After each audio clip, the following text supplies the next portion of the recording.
Hace poco vimos en la televisión de España una entrevista con una venezolana, profesora universitaria, Yomar Fernández, docente e investigadora, y creíamos conveniente conversar sobre este tema cuando tratamos el tema de la Guayana Esequiba, porque hemos visto la dimensión histórica, la dimensión jurídica, la dimensión política, la dimensión petrolera y económica, pero la dimensión geográfica es muy importante.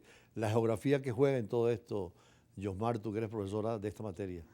Bueno, sencillamente la geografía es la rama fundamental de este tema y de todos los temas que tienen que ver con la territorialidad. La geografía es transversal a cualquier campo, al campo histórico, al campo jurídico, al campo político y bueno, he allí su importancia, no solamente para la revisión de mapas históricos, sino para el entendimiento y la comprensión de todo el territorio nacional, de nuestras fronteras y demás. Además, tú has trabajado también en la Cancillería, en precisamente el Departamento de Fronteras. ¿Cómo fue esa experiencia? Bueno, yo creo que fue una de las experiencias más enriquecedoras. Quizás pocas personas tienen esa oportunidad. Uno ve una perspectiva distinta a lo que puede tener fuera de ese espacio. Estuve un tiempo en la Dirección de Frontera y después estuve prácticamente toda mi vida laboral en la Comisión de Negociación con Colombia.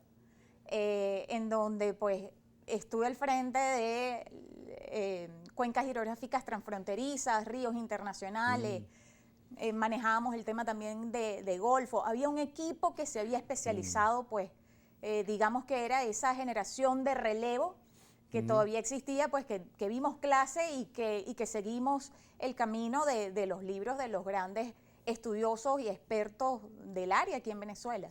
Que lo de Colombia está ahí subyacente, porque ahí también hay que delimitar y hay tesis opuestas entre Colombia y Venezuela, pero será en su debido tiempo, creo yo. Sí, bueno, yo creo que eso es una cuestión de tiempo, quizás se ha perdido de vista.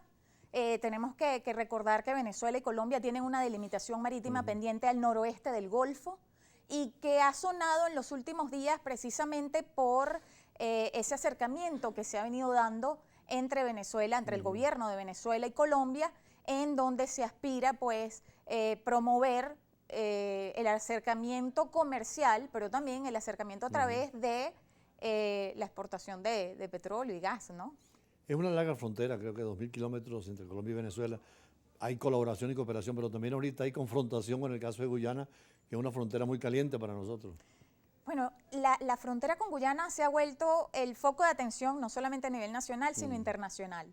Y de hecho tenemos el día de hoy la situación en que el presidente Irfan Ali se presentó en las cercanías de la Serranía de Pacaraima junto con su brigadier, el jefe de Estado Mayor de la Defensa de Guyana, para izar la bandera de Guyana en esa zona, ¿no? Quizás diciéndole al mundo que ese es su territorio y un tanto confrontando la posición venezolana en este momento.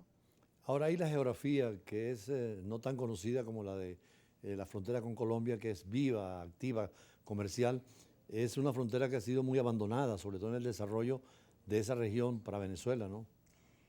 Sí, bueno, digamos que el tema de las fronteras ha sido bastante complicado a lo largo de los años, desde que Venezuela comenzó a establecer sus límites en 1833.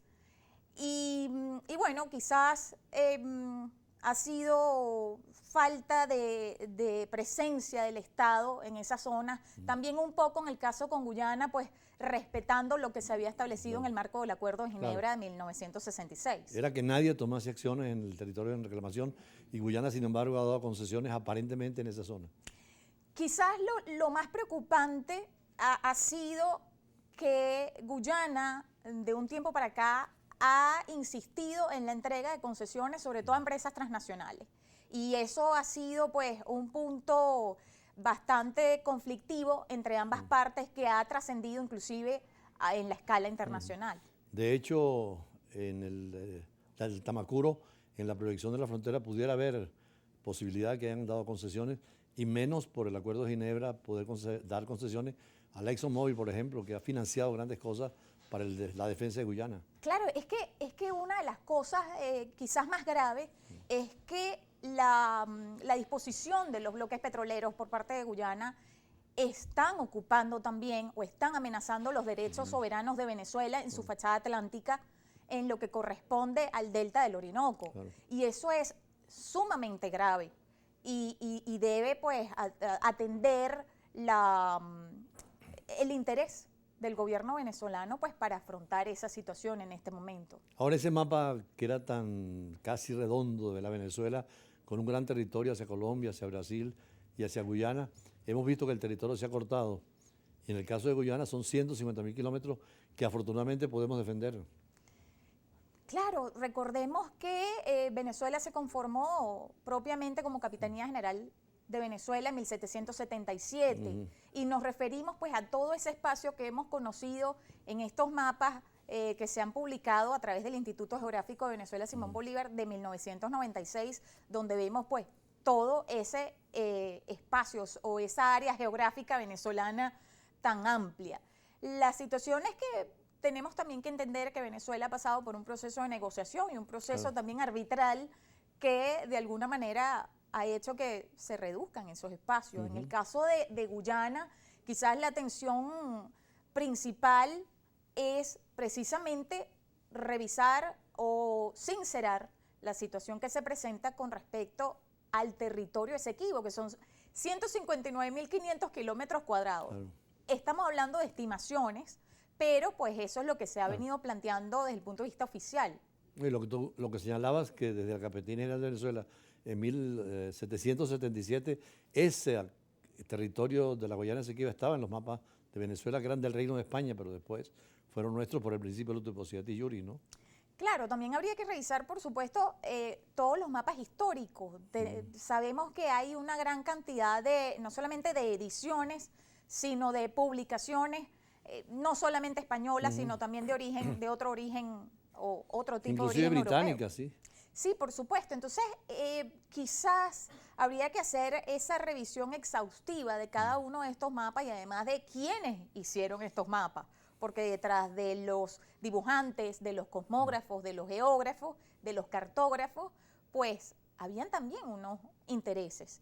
Entonces, se necesita, por supuesto, la dedicación exhaustiva para revisar todo este material documental y cartográfico, Claro. para poder entender la configuración o cómo estaba configurado el territorio, o cómo era concebido el territorio en esa época.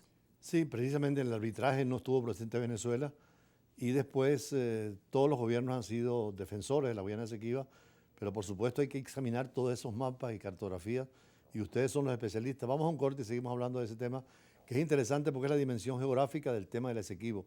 Aquí hemos hablado muchísimo de la parte histórica, de la parte diplomática, de la parte económica y sobre todo petrolera, pero esa dimensión geográfica es muy importante porque los mapas son testimonios, partidas de nacimiento de los estados. Ya regresamos.